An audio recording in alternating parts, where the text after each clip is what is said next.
В 10 кражах из магазинов и аптек в Казани подозревается 39-летний уроженец Нижегородской области.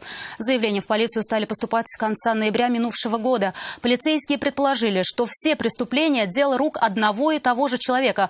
Все совершены примерно в одно время, в период с 2 до 4 часов утра, когда на улице нет прохожих. Двери были пластиковые и были легко вскрыты отверткой, либо просто сломаны.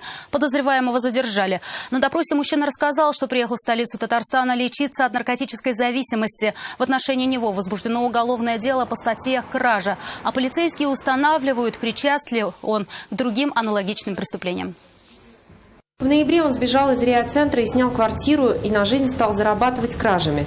При этом большую часть денежных средств он тратил на наркотические средства. В настоящее время расследование уголовных дел по всем установленным фактам, возбужденным по статье «Кража», продолжается.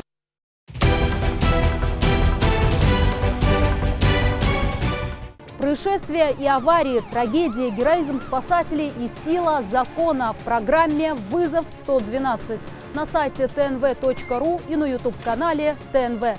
Подписывайтесь.